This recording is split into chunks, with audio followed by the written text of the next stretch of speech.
வழக்கமா வடிவேல் காமெடி வச்சு தான் நம்ம ஆரம்பிப்போம். இந்த வாட்டி விஜய் அவர்கள் நியூஸ் அப்படின்றதால, விஜய் அவர்களோட காமெடி வச்சே நம்ம ஆரம்பிப்போம். அதாவது இந்த திருப்பாச்சி படத்துல தங்கச்சிக்கு பொண்ணு பார்க்க போறேன் அப்படின்னு சொல்லிட்டு போயிட்டு, அங்க ஆட வெட்டுறாங்க அப்படின்ற இதுல இவரு போய் வாய குடுத்து வாண்டடா மாட்டி, இவரையே ஆடா அங்க பலி குடுக்கறதுக்கு உட்கார வச்சுருவாங்க.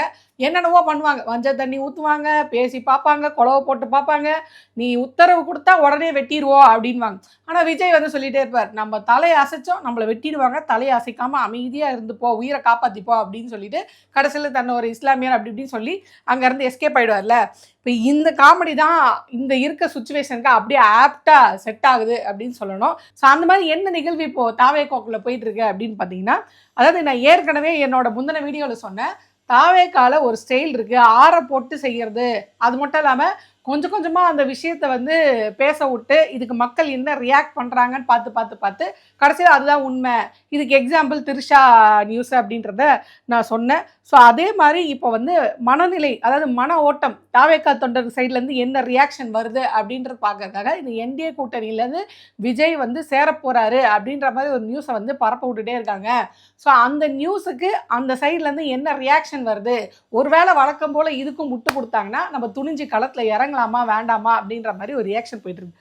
ஸோ நீங்கள் இந்த நியூஸ் அடுத்தடுத்து நியூஸ் என்னென்ன வருதுன்னு பாருங்கள். எப்படி எப்படி விஜய் வந்து மாற்றி மாற்றி மாற்றி பேசுகிறாரு, இதெல்லாம் நம்ம கோர்வையாக பார்க்கும்பொழுது ஸோ இந்த மாதிரியான ஒரு கூட்டணி பேரம், அதாவது நீ வெளிப்படையாக எங்கள் கூட கூட்டணியில் டிக்ளேர் பண்ணுங்க அப்படின்னு விஜய் வற்புறுத்துறாங்க பார்த்தீங்களா, இது நடந்திருக்கிறதுக்கான வாய்ப்பு அப்படின்றது 99% இருக்கும் அப்படின்ற மாதிரி தான் இருக்குது. ஃபர்ஸ்ட் நியூஸ் என்ன அப்படின்னு பார்த்தீங்கன்னா, தாவேகா தரப்புல இருந்து நிர்மல் ராஜ் ஐஆர்எஸ் நினைக்கிறேன், அவர் சொல்கிறார் இந்த மாதிரி பாஜக தரப்புலேருந்து எங்களுக்கு அழுத்தம் வர்றது உண்மைதான், எங்களுக்கு அழுத்தம் கொடுக்குறாங்க அப்படின்னு சொல்கிறார்.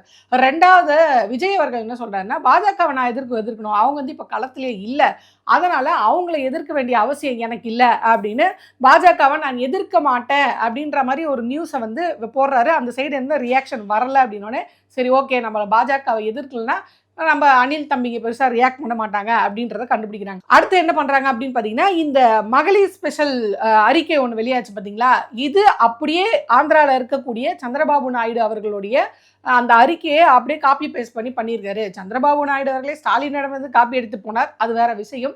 இருந்தாலும் அந்த பேரை மட்டும் மாற்றி up to date 3 சிலிண்டர்னா 6 cylinder, uniform இல்லாமல் தனியாக ஒரு படை தான், நாங்களும் யூனிஃபார்ம் இல்லாமல் தனியாக ஒரு படை, அங்கே 59 வயசுனா இங்கே 60 வயசு வரி 2500 அப்படின்ற மாதிரியான அந்த காப்பி பேஸ்ட்டை அப்படியே பண்ணியிருக்காரு. ரெண்டாவது அதிமுகவில் எப்படி தாலிக்கு தங்கம் அப்படின்ற மாதிரி இவர் கல்யாணத்துக்கு தங்கம்னு அறிவிக்கிறாரு. இப்போ அந்த அறிக்கை மாதிரி இந்த அறிக்கை காப்பி பேஸ்ட் பண்ணி இவர் வெளியிடுறாரு அப்படின்னா, அப்போ ஏதோ சம்திங் ராங் அப்படின்ற விஷயத்தை வந்து பேச விட்டாங்க. ஸோ அப்போனா இவர் என்டிஏக்குள்ளே போகிறாரு. எப்படி அந்த என்டிஏன்ற மனநிலைக்கு எப்படி ப்ரிப்பேர் பண்ணுறாங்க பாருங்கள். இப்போ பாஜக கூட்டணிக்குள்ளே விஜய் வந்து சேர்றது விஜய்க்கு நல்லது அப்படின்னு பவன் கல்யாண் விஜய் அவர்களை நேரடியாக தொடர்பு கொண்டு நீங்கள் கூட்டணிக்குள்ளே வந்துருங்க, அதாவது கூட்டத்தை பார்த்து நீங்கள் நம்பாதீங்க, எங்கள் அண்ணன் சிரஞ்சீவி இருக்கார் பார்த்தீங்களா, அவருக்கு கூடாத கூட்டமே கிடையாது, ஆனால் அந்த கூட்டம்லாம் ஓட்டாக மாறலை, ஸோ அந்த அனுபவத்தில் தான் நானே போய் பாஜக கூட கூட்டணி வச்சேன், அப்படி கூட்டணி வச்சதோடைய பலனா 23 எம்எல்ஏக்கள் 2 எம்பிக்களை இன்றைக்கி நான் வென்றெடுத்திருக்கிறேன். ஸோ அந்த பேட்டர்னை நீங்கள் ஃபாலோ பண்ணுங்கள். ஒன்று தான், இந்த சிஎம் அப்படின்றது டெப்டி சிஎம்மாக நீங்கள் இறங்கி வந்தீங்கன்னா உங்களுக்கு மத்திய லெவலில் பவர் இருக்கும். இந்த வெற்றி கொடிக்கட்டு படத்தில் ஒரு காமெடி வரும் பார்த்தீங்களா, பார்த்திபன் சாரும் வடிவேல் சாரும் வந்து போயிட்டு இருப்பாங்க. அப்போ அந்த லோன் வாங்குறதுக்காக எதிர ஒரு ஆடோட வருவாங்க. அப்போ வடிவேல் சொல்லுவார், இந்த ஆடு இந்த மனுஷன், அந்த கத்தி இந்த கொடை, இதுக்கு ஏதோ சம்மந்தம் இருக்க மாதிரி தெரியல. ஸோ அந்த மாதிரி தான் மாநில, அதாவது உங்களுக்கு மத்திய லெவலில் உங்களுக்கு வந்து பெரிய அந்தஸ்து இருக்கும், அப்படி இப்படின்னு பலி கொடுக்க போகிற ஆட்டுக்கு எல்லா மரியாதையும் கொடுப்பாங்க வாங்க அப்படின்ற மாதிரி விஜயை பிரெயின் வாஷ் பண்ணி இவர் கூப்பிட்டுருக்காரு. ஸோ அந்த நியூஸ் வெளியான பிறகு, அதாவது பவன் கல்யாண் கூட்டணிக்குள்ளே வாங்க அப்படின்னு சொன்னாருன்ற நியூஸ் வெளியாகி இதுக்கு நடுவில் என்ன பேச்சுவார்த்தை நடந்திருக்கும், டெல்லிக்கு என்ன நியூஸ் போனது, அதுக்கு அடுத்த நாளே என்ன நியூஸ் வெளியாகுது அப்படின்னு பார்த்தீங்கன்னா, சம்மன், டெல்லியிலேருந்து விஜய்க்கு சம்மன். இந்த 41 பேர் இறந்தாங்க இல்லையா கரூர் ஸ்டாம்பைட், இது விஷயத்தமா நீ மறுபடியும் டெல்லிக்கு வாப்பா. சிபிஐ கிட்ட மாட்டும் போதே நம்ம சொன்னோம், ஐயோ இவனுங்க இஷ்டத்துக்கு எப்போல்லாம் தேவைப்படுமோ அப்போல்லாம் ஃபைலில் தூசி தட்டுவாங்க, விஜய் வசமாக செக்கிட்டாரு அப்படின்னு.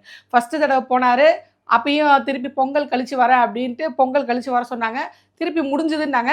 இப்போ நடுவில் என்ன ஆச்சுன்னு தெரியல, இந்த 2 மாசத்துல திருப்பி டவுட் வந்துருச்சு, திருப்பி வாப்பா அப்படின்றாங்க. ஸோ இந்த 2 மாச கேப்ல இவங்க என்ன பண்ணாங்கன்னு தெரியல, அப்படி என்ன விசாரணை நடக்குதுன்னு தெரியல. இந்த பஹல்காம் தாக்குதல்லாம் நடந்து பார்த்தீங்களா, அதில் கூட சீக்கிரமா முடிச்சுருவாங்க போல இருக்கு. ஆனால் இந்த கரூர் ஸ்டாம்பேட்ல இவங்க இவ்வளோ தூரம் இழுக்க வேண்டிய அவசியம் என்ன? எல்லா ஆதாரமும் இருக்கு. அப்படி இருந்தும் ஏன் இவங்க இவ்வளோ தூரம் இழுக்கிறாங்க அப்படின்னா, கூட்டணி அப்படின்றது முடிவாக வரையும், ஏதாவது இது பகிரங்க கூட்டணி முடிவாகிற வரைக்கும் அது அப்படிதான் இழுத்தடிக்கப்படும். அவங்களுடைய பாஜகவுடைய ஸ்டைலே அதுதான். எல்லா மேலேயும் குற்றச்சாட்டு வைப்பாங்க, எல்லா ஃபைலுமே இருக்கும். ஆனால் யாருக்குமே தண்டனை நிறைவேற்றப்படாது. உதாரணத்துக்கு இப்போ டிடிவி எடுத்துக்கோங்க, எப்போ நடந்த கேஸு, அந்த கேஸ் ரெட்டலைக்கு லஞ்சம் கொடுத்த கேஸு, அதை இப்போ எடுத்து யூஸ் பண்ணுறாங்க அப்படின்னா, நாங்கள் யூஸ் பண்ணிக்கிறதுக்காக மட்டும்தான் உங்கள் மேலே கேஸே போடுவோம், வேறு எதுக்காகவும் உங்கள் கூட கேஸ் போட மாட்டோம். ஸோ அந்த பேட்டர்னில் தான் இப்போ வந்து விஜய்க்கு சிபிஐயில் சம்மன் அனுப்பிச்சிருக்காங்க. இப்போ இந்த சிபிஐ சம்மன் வந்த அந்த கையோட இன்னொரு பக்கம் ஜனநாயகன் படத்தோட இஷ்யூ வந்து கிரியேட் ஆகுது. ஜனநாயகன் படத்தை ஏன் இன்னும் வந்து அந்த குழு இருக்கு இல்லையா, அந்த சென்சார் குரூப் இருக்குல்ல, இவங்க ஏன் ஒன்றும் குழு அமைச்சு இன்னும் அதை பார்த்து முடிவு பண்ணி அதுக்கான சர்டிஃபிகேட் கொடுக்கல? ஸோ இந்த சென்சார் நியூஸு, இந்த பக்கம் சிபிஐ சம்மன். ஏன்னா இது போன வாட்டி இதே தான் நடந்தது. அவர் பொங்கல் முடிஞ்சு சிபிஐ விசாரணைக்கு போனார் பார்த்தீங்களா, அப்படியே இதே மாதிரி தான். அந்த சிபிஐ விசாரணைக்கு போகிற டேட்டும் உச்சநீதிமன்றத்தில் ஜனநாயகம் படம் சம்பந்தமான கேஸ் விசாரணைக்கு வர டேட்டும் ஒன்றா வருது அப்படின்ற நியூஸ் பரப்பப்பட்டது. இப்போ அதே மாதிரி இந்த வாட்டி டெல்லியில் விசாரணைக்கு கூப்பிட்றாங்க. அதே மாதிரி இந்த சைடு வந்து ஜனநாயகன் இஷ்யூ வருது. ஸோ இந்த பிரச்சனை தான் வந்து இது போயிட்டுருக்கு.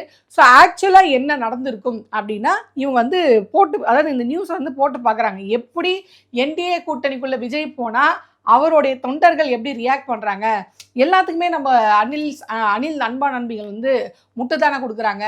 இப்போ பாஜக எதிரின்ட்டு திடீர்னு போய் நம்ம கூட்டணி வச்சா அந்த ரியாக்ஷன் வேறு மாதிரி இருக்கும். பட்டுன்னு போயா நீயும் கட்சியும் உன்னை நம்பி நாங்கள் வந்தோம் பாருன்ட்டு போயிடுவாங்க.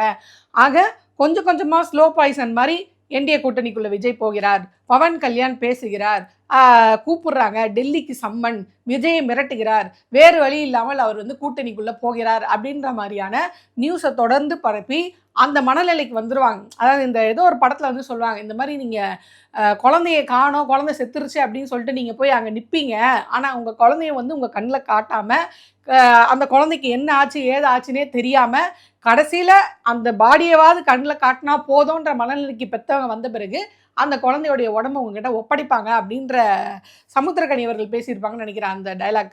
ஸோ அந்த மாதிரி தான் எனக்கு இப்போ ஞாபகம் வருது. விஜய் அவர்கள் அந்த மாதிரி நியூஸை பரவிட்டு என்ன ரியாக்ஷன் வருது என்டிஏ கூட்டணிக்குள்ள விஜய் போனால் இந்த தொண்டர்களுடைய ரியாக்ஷன் என்னவா இருக்கு அப்படின்னு நோட்டை விடுற மாதிரி எனக்கு தோணுது. சரி, அப்படி நோட்டை விடுறத எதுக்கு சிபிஐ விசாரணைக்காக அவர் வந்து கூப்பிடுறாங்க அப்படின்னா, இப்போ பவன் கல்யாண் அவர்கள் பேசினோடே விஜய் இதுக்கு சம்மந்தம் இருப்பாரா, அவர் வந்து என்ன சொல்லியிருந்திருப்பார், எனக்கு தெரிஞ்சு என்ன சொல்லியிருப்பார் அப்படின்னு பார்த்தீங்கன்னா, ஏற்கனவே இந்த சிபிஐ விசாரணைக்கு போனப்ப விஜய் அவர்களுக்கு கொடுக்கப்பட்ட டாஸ்க்கு 2. 1, நீங்கள் டிஎம்கே அலையன்ஸை காலி பண்ணுங்க, அந்த காங்கிரஸ் கூட்டணியை உங்க கூட கொண்டு வந்து சேர்த்துருங்க. ஸோ இதனால டிஎம்கேக்கு போகக்கூடிய ஓட்டுன்றது செதறும். 2வது, டிஎம்கேக்கு எதிராக இருக்கக்கூடிய இந்த ஓட்டுகளை மொத்தமாக நீங்கள் பாஜக பக்கம் வந்து சேர்க்கணும். ஒன்று அங்கே காலி பண்ணு, இல்லை நீங்கள் மொத்தமாக வந்து சேர்த்துரு. அதனால இப்போ அது நடக்கலை. அவர் போன வாட்டி சிபிஐக்கு விசாரணைக்கு போயிட்டு வந்தப்பே கரெக்டாக வந்து பாருங்கள், காங்கிரஸோடைய கூட்டணி உடையிறது போது, தாவேக்கா கூட்டணிக்கு உள்ள வரப்போகிறாங்க அப்படின்ற மாதிரி பரபரப்பான நியூஸ்லாம் பேசப்பட்டது. ஆனால் ஸ்டாலின் அவர்கள் நின்று அடித்து சோனியா காந்தி லெவலில் பேசி சாப்டரை க்ளோஸ் பண்ணி காங்கிரஸ் கூட்டணிக்குள்ளே கூட்டு வந்து போட்ட உடனே அடுத்த கட்டமாக என்னப்பா கொடுத்த டாஸ்க்கு நீ செய்யலையா, சரி நீ டிஎம்கே அலையன்ஸை தான் உடைக்கல, இப்போ இந்த டிஎம்கேவோட ஓட்டு எதிரான ஓட்டுகள் செதறது பார்த்தீங்களா, அந்த செல்றையை சேர்த்து நம்மளுடைய கூட்டணி கொடுத்துருங்க, நீங்கள் டைரெக்டாக இங்கே வந்துடுங்க அப்படின்னு சொன்னாங்க. 2வது நம்ம ரொம்ப கரெக்டாக பார்க்க வேண்டிய விஷயம் என்ன அப்படின்னு பார்த்தீங்கன்னா, டிஎம்கே காங்கிரஸ் கூட்டணி உறுதியானதுக்கு அப்புறமா தான் பவன் கல்யாண் வந்து என்டிஏ கூட்டணியில் வாங்க அப்படின்றாரு, என்டிஏ கூட்டணிக்குள்ளே விஜய் போகிறாரு அப்படின்ற நியூஸ் கசியுது, சிபிஐ விசாரணை அப்படின்னு வருது. ஸோ இதை வச்சு நம்ம எப்படி கன்ஃபார்ம் பண்ணிக்கணும்னா, காங்கிரஸ் அலையன்ஸில், அதாவது டிஎம்கே காங்கிரஸ் அலையன்ஸை உடைக்க முடியலையா, அந்த அகெயின்ஸ்டான ஓட்டு எல்லாம் நம்ம பக்கம் வந்து சேரணும், அதனால நீ ஓப்பனாக இங்கே வந்து சேர்ந்துடுறாஜா அப்படின்றாங்க. ஆனால் விஜய் அவர்களுக்கு என்ன பிரச்சனை அப்படின்னு பார்த்தீங்கன்னா, நான் கட்சியை ஆரம்பித்தோடனே சொல்லிட்டேன், நான் வந்து பாஜக என்னுடைய கொள்கை எதிரி அப்படி இப்படின்னு வட சுட்ட வாயில், இப்போ நான் ஓப்பனாக உங்கள் கூட வந்து கூட்டணி வச்சேன்னா அது என்னோட பேரை சுத்தமாக பாதிக்கும். ஆல்ரெடி திரிஷா விஷயத்தில் நான் கெத்து காட்டுறேன்ற பேரில் என் கட்சிக்கு நானே ஆப்பு வச்சுக்கிட்டேன். 2வது இவர் கட்சியை பற்றிலாம் வந்து சிந்திக்கக்கூடிய ஆளா விஜய் அவர்கள்னா எனக்கு தெரிஞ்சு 100% அப்படி இல்லைன்னு தான் தோணுது. ஏன்னா கட்சி என்ன ஆகும், நம்ம செய்கிற இந்த நடவடிக்கையால் கட்சி என்ன ஆகும், தொண்டர்கள் என்ன நினைப்பாங்க, மக்கள் மத்தியில் நம்மளுடைய கட்சிக்கு என்ன பேர் வரும் அப்படின்ற எண்ணம் சிறிதளவும் இல்லாமல் இந்த மாதிரி கோர்ட்டில் வந்து டைவர்ஸ் கேஸ் அப்படின்ற ஒரு பரபரப்பான இஷ்யூ போயிட்டு இருக்கும்போது அந்த பக்கம் திரிஷாவை போய் அவர் நிறுத்துறாரு அப்படின்னா என் லைஃப்பில் நான் பிளான் பண்ணி நான் வாழ்ந்துட்டு இருக்கேன். என் லைஃப்பை தான் எனக்கு முக்கியம். மற்றபடி பொண்டாட்டி புள்ள குட்டி பொண்ணு கட்சி தொண்டர் இதை பற்றிலாம் எனக்கு கவலை கிடையாது. என் வாழ்க்கையை நான் வாழ்கிறேன் அப்படின்ற மாதிரி அவர் வாழ்ந்துட்டு இருக்காரு. உங்களுக்கு வேணுமா என் ஃபேஸை யூஸ் பண்ணிக்கோங்க.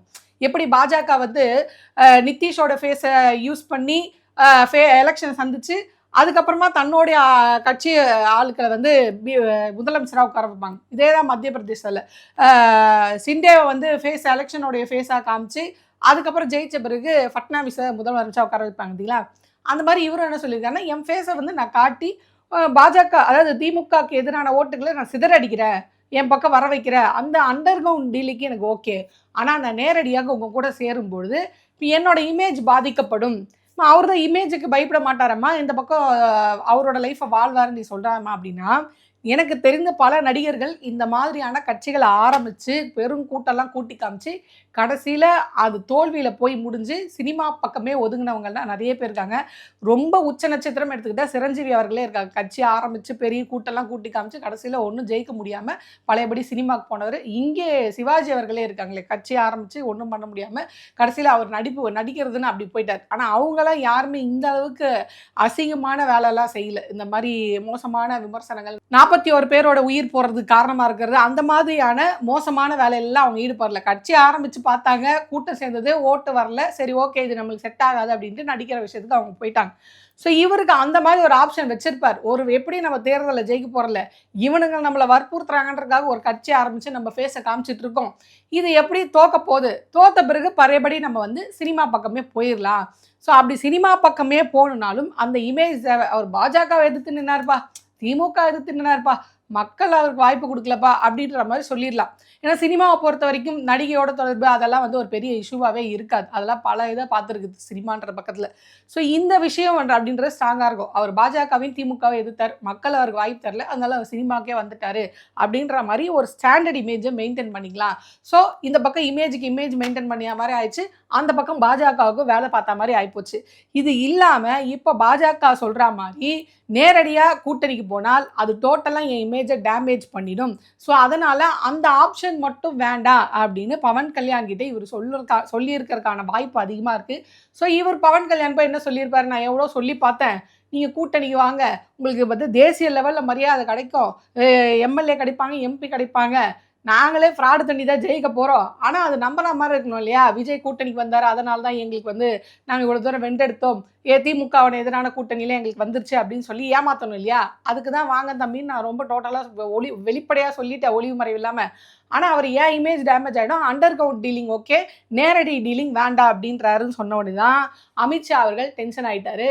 அவங்க ஸ்டைலில் அவங்க இந்த ஃபைலை தூசி தட்டுறதுன்னு ஒரு ஸ்டைல் வச்சுருப்பாங்க இல்லையா, அந்த ஸ்டைலை கையில் எடுத்து என்னப்பா தம்பி ஆப்ஷன் 2 அதாவது ஆப்ஷன் 1 நீங்கள் என் கூட கூட்டணிக்கு வா, ஆப்ஷன் 2 இல்லைனா உன் மேலே எஃப்ஐஆர் போட்டு உன்னை உள்ள தள்ளுற, காலத்துக்கும் நீ தேர்தல் அப்படின்றத நிற்கவே முடியாது, நிரூபணம் ஆகிட்டா, எந்த ஆப்ஷனை நீ தேர்ந்தெடுக்கிற உடனடியாக பதில் சொல்லு அப்படின்ற மாதிரி ஆப்ஷனை வந்து அவர் கையிலே கொடுத்துட்டாங்க, விஜய் அவர்கள் கையிலே கொடுத்துட்டாங்க.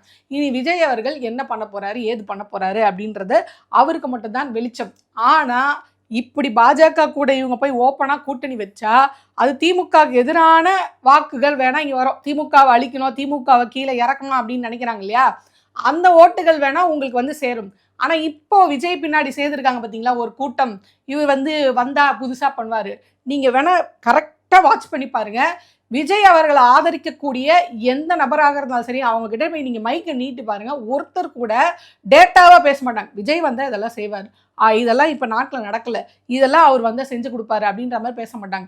ஒரு பொது கருத்தாக தான், ஒரு ஸ்டேட்மெண்ட்டாக தான் அவங்க வச்சுட்டே இருப்பாங்க. அவங்க என்ன ஸ்டேட்மெண்ட் வைப்பாங்கன்னா, விஜய் அவர்கள் வந்தால் ஊழல் ஒழிஞ்சிரும், விஜய் அவர்கள் வந்தால் பெண்களுக்கு பாதுகாப்பு வந்துடும், அப்படியும் இல்லாமல் இன்னொன்று சொல்லுவாங்க, ஏதோ ஒன்று செய்வார், இல்லைன்னா இன்னொன்று சொல்லுவாங்க, நாங்கள் காலங்காலமாக இவங்களுக்கு தான் கொடுத்தோம், அந்த வாட்டி விஜய் அவர்கள் கொடுப்போம், ஏதோ இவங்க வீட்டில் வச்ச மீந்து போன பிரியாணியை கொடுக்குற மாதிரி சொல்லிட்டு இருப்பாங்க. ஒரு ஒரு ஒரு ஒரு நாடு இன்னைக்கு எவ்வளோ மோசமான நிலைமையில பாஜக பிடியில் சிக்கிட்டு போயிட்டு இருக்கு. 10 ஆண்டு முடிஞ்சு இன்னைக்கு 11வது, அதாவது 3வது முறையா ஆட்சி நடத்திட்டு இருக்காங்க. இன்னுமே அவங்க கையில இருந்து இந்த ஆட்சியை மீட்டெடுக்க முடியல. இந்த இந்தியாவை, அதாவது இந்த நாட்டை மீட்டெடுக்க முடியல. ஒரு வாட்டி அவங்க கைக்கு போனது தான், திருப்பி மீட்டே எடுக்க முடியல. அப்படிப்பட்ட பாசிச சக்திகளிடமிருந்து தமிழ்நாடு மீட்டெடுக்கணும் அப்படின்னு போராடிட்டு இருக்கோம். இவங்க ரொம்ப சொல்றாங்க, நேற்று எங்கள் வீட்டில் பிரியாணி செஞ்சோம், மீந்து போச்சு, அது கீழே கொட்டுறதுக்கு எடுத்துட்டு போய் நம்ம கொடுப்போமே அப்படின்ற மாதிரி இந்த வாட்டி ஆட்சியை விஜய் கையில் கொடுத்தா என்ன அப்படின்ற மாதிரி விஜயோட ஆதரவாளர்கள்லாம் பேசிட்டு இருப்பாங்க. அப்படிலாம் அடுத்தவங்களோட ஆசைக்காகலாம் நம்ம கொடுக்க முடியாது. ஒரு வாட்டி அது பாஜக கைக்கு போச்சுன்னா குரங்கு கையில் மாட்டின பூமாலை மாதிரி தான், மொத்தமாக முடிச்சு விட்டுட்டு தான் அடுத்த வேலையை பார்ப்பாங்க. ஸோ இப்போ ஒருவேளை விஜய் அவர்கள் என்டிஏ கூட்டணிக்கு போய் அப்படி ஏதாவது அவர் நன்மைக்கு வருமா அப்படின்னு கேட்டால் அந்த நன்மையும் நடக்காது. இல்லைங்க, இருந்து அவர் போயிட்டாருங்க, அவர் மக்களும் அவரோட தொண்டர்களும் அவங்க ஏற்றுட்டாங்க, விஜய் வந்து என்டிஏ கூட்டணிக்குள்ளே போயிட்டாரு அப்படின்னா அவர் சர்வைவ் ஆவாரா கேட்டால் 100% சர்வைவ் ஆக மாட்டார். ஆனால் அதை பாஜக எப்படி பண்ணும் அப்படின்னா உடனே பண்ணாது. ஒரு 2026 போராத காலம் வந்துருச்சுன்னு வைங்களேன், 2026 விஜய் காலி பண்ணுவாங்கன்னா அதுதான் பண்ண மாட்டாங்க. இப்போ நீங்கள் வந்து ஒவ்வொரு மாநிலத்திலும் ஒவ்வொரு ஸ்டேல வந்து பாஜக வந்து யூஸ் பண்ணும். அதாவது நீங்கள் மகாராஷ்டிராவை எடுத்துக்கிட்டிங்கன்னா, மகாராஷ்டிராவில் மத்திய பிரதேசத்தில் ஃபஸ்ட்டு ஷிண்டேவை முகத்தை காமிச்சு இவங்க தேர்தலை ஜெயிச்சாங்க இல்லையா, அதுக்கப்புறம் என்ன பண்ணுறாங்கன்னா 2வது ஃபட்னாவிஸை முதல்வராக இருந்தவர், அதாவது துணை முதல்வராக இருந்த ஃபட்னாவிஸை தூக்கி முதல்வராகவும், முதல்வராக இருந்த ஷிண்டேவை தூக்கி துணை முதல்வராகவும் போட்டு அந்த கட்சியை காலி பண்ணாங்க. அதாவது ஷிண்டேவுடைய கட்சியை காலி பண்ணாங்க.